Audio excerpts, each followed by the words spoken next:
Hello friends, welcome back to the can simplify YouTube channel. ఈ తమ్నెల్లో చూసుకున్నట్టుగా world war 3 రానున్న రోజుల్లో world war 3కి సంబంధించి సంఘటనలు చూసుకున్నట్టయితే ఈ వరల్డ్ వార్ 3 అనేది మిడిల్ ఈస్ట్ నుంచి సంభవిస్తుందా, మరి ఇక ఎక్కడి నుంచి అయినా సంభవిస్తుందా అంటే ఎస్, మిడిల్ ఈస్ట్ నుంచే సంభవిస్తుంది. మిడిల్ ఈస్ట్ నుంచే ఈ వరల్డ్ వార్ 3 అనేది స్టార్ట్ అవ్వబోతుంది. ఎందుకంటే గత కొన్ని నెలలుగా చూసుకున్నట్టయితే ఇజ్రాయెల్ మరియు అదేవిధంగా గాజా ఇరువైపుల నుండి బాంబింగ్స్ అయితే చేసుకోవడం జరుగుతుంది. ఇందులో సివిలియన్స్ అదేవిధంగా మిలిటరీ పర్సన్స్ అయితే చాలా వరకు వాళ్ళ ప్రాణాలు అయితే కోల్పోవడం జరిగింది. కాకపోతే మిడిల్ ఈస్ట్లో ఉన్నటువంటి టెన్షన్స్కి సంబంధించి మనం తెలుసుకున్నట్టయితే అందులో ముఖ్యంగా మిడిల్ ఈస్ట్ టెన్షన్స్ అర్థం కావడానికి ముఖ్యంగా మనం అక్కడ ఉన్నటువంటి ప్రదేశాలకు సంబంధించి మంచి అవగాహన ఉన్నట్టయితే మనం ఈ ఇష్యూని ఈజీగా అర్థం చేసుకోవచ్చు. సో నేను ఇక్కడ చెప్పబోయే ప్రతి ఒక్క అంశాన్ని మ్యాప్లో ఐడెంటిఫై చేసే ప్రతి ఒక్క ఏరియాని మీరు గుర్తుపెట్టుకున్నట్టయితే ఇక ముందు నేను చెప్పబోయే అంశాలన్నీ ఈజీగా అర్థమవుతాయి. సో ఇకపోతే ఇది ఇజ్రాయెల్. ఈ ఇజ్రాయెల్ అనేది మొత్తం జ్యూస్ అంటే యూదులు ఉండే ప్రాంతం. అదేవిధంగా ఇక్కడ చూసినట్టయితే గాజా, దీనినే గాజా స్ట్రిప్, అదేవిధంగా దీనిని పాలస్తీన్ అని చెప్పుకోవచ్చు. ఈ రెండు ప్రదేశాల్లో ముస్లింలు అయితే ఇక్కడ నివసించడం అయితే జరుగుతుంది.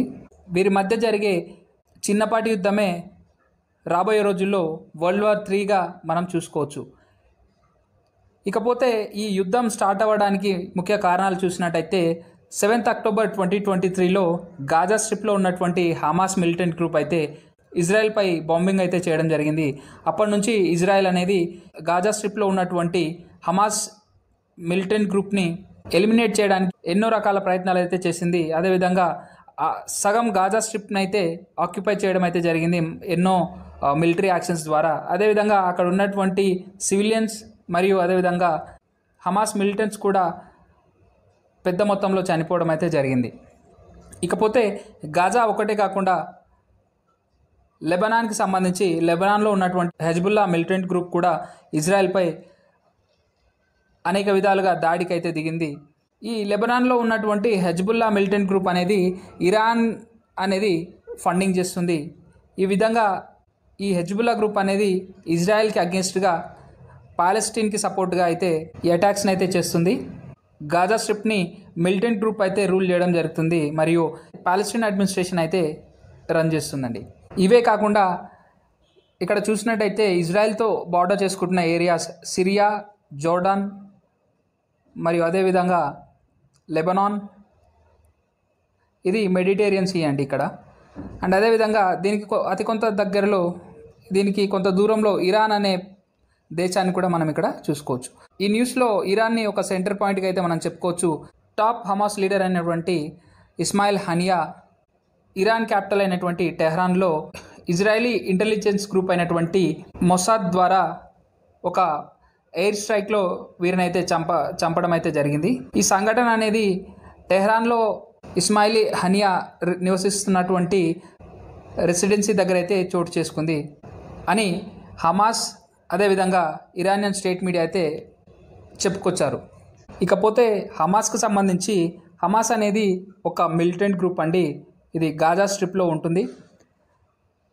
ఇది ఇస్లామిక్ పాలెస్టీన్కి సపోర్ట్ చేస్తూ ఇజ్రాయెల్కి అగెన్స్ట్గా గత కొన్ని నెలలుగా ఎన్నో రకాలైనటువంటి అటాక్స్ అయితే ఇజ్రాయెల్పై చేయడం జరిగింది.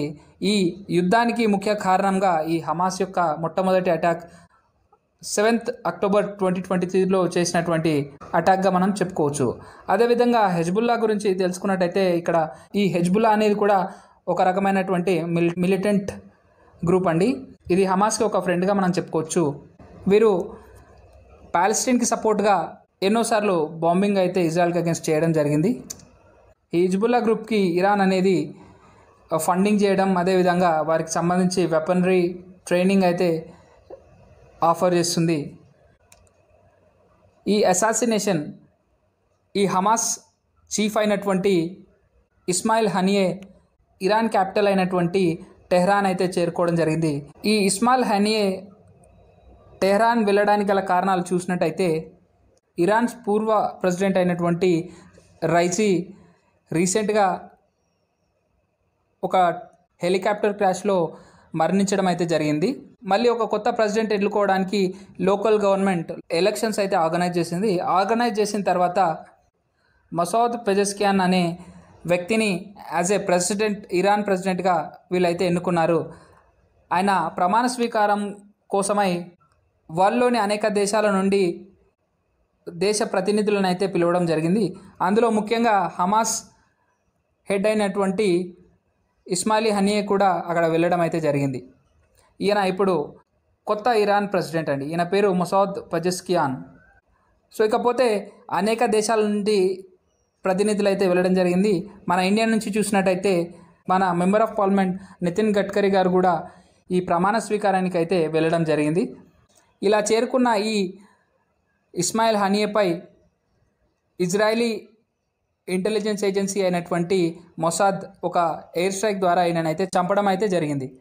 ఇప్పుడు మిడిల్ ఈస్ట్లో టెన్షన్ చూసుకున్నట్టయితే హమాస్ లీడర్ అయినటువంటి ఈ ఇస్మాయిల్ హనియే అటాక్ ద్వారా చనిపోయాడు. ఈ హమాస్కి సంబంధించిన ప్రతి ఒక్క మిలిటెంట్ రాబోయే రోజుల్లో ఎన్నో విధాలైనటువంటి అటాక్స్ అయితే ఇజ్రాయెల్కి అగేన్స్ట్గా ఈ హమాస్కి సంబంధించిన మిలిటెంట్స్ అంతా కలిసి ఇజ్రాయెల్కి అగేన్స్ట్గా రాబోయే రోజుల్లో ఎన్నో అటాక్స్ అయితే ప్లాన్ చేయడం అయితే జరుగుతుంది. అదేవిధంగా Israel intelligence agencies Iran capital అయినటువంటి టెహ్రాన్లో వెళ్ళి ఈ హమాస్ చీఫ్ని చంపడం వల్ల అప్పుడే పదవి స్వీకారం చేసినటువంటి ప్రెసిడెంట్ తన దేశ భద్రతకి సంబంధించి రాబోయే రోజుల్లో పెద్ద స్టెప్స్ అయితే తీసుకోవచ్చు. ఇకపోతే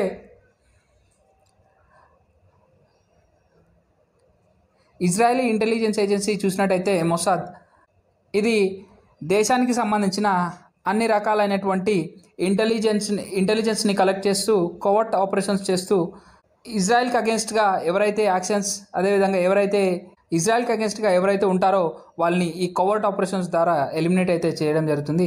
అదేవిధంగా కౌంటర్ టెర్రరిజంలో కూడా వీరు ముఖ్య పాత్ర అయితే వహిస్తారు. ఈ ఆర్గనైజేషన్ అనేది డైరెక్ట్లీ ప్రైమ్ మినిస్టర్ ఆధీనంలో ఉంటుంది అండ్ వీరు డైరెక్ట్లీ ప్రైమ్ మినిస్టర్కి రిపోర్ట్ చేయడం అయితే జరుగుతుంది. దీనికి సిమిలర్గా మన ఇండియాలో చూసుకున్నట్టయితే మనం రాగా పిలవచ్చు. దీన్ని రీసెర్చ్ అండ్ అనాలిసిస్ వింగ్. ఇండియాకి సంబంధించి అన్ని రకాలైనటువంటి ఇంటర్నేషనల్ ఇంటెలిజెన్స్, అదేవిధంగా ఇష్యూస్కి సంబంధించి అండ్ కౌంటర్ టెర్రరిజం అండ్ కవర్ట్ ఆపరేషన్కి సంబంధించి ఈ రా యొక్క ముఖ్య రెస్పాన్సిబిలిటీ. ఈ ఇన్సిడెంట్స్ని మ్యాప్లో చూసుకున్నట్టయితే ఇక్కడ ఉన్నటువంటి ఇజ్రాయెల్పై రాబోయే రోజుల్లో ఉత్తరాన ఉన్నటువంటి లెబనాన్, అదేవిధంగా దీనికి ఈస్టర్న్ పార్ట్లో ఉన్నటువంటి ఇరాన్ మరియు సిరియా, ఇరాక్, అదేవిధంగా గాజా స్ట్రిప్, అందులో ఉన్నటువంటి పాలెస్టీన్, ఇవన్నీ కలిసి రానున్న రోజుల్లో ఇజ్రాయెల్కి అగేన్స్ట్గా అటాక్స్ అయితే మనం ఎక్స్పెక్ట్ చేయొచ్చు.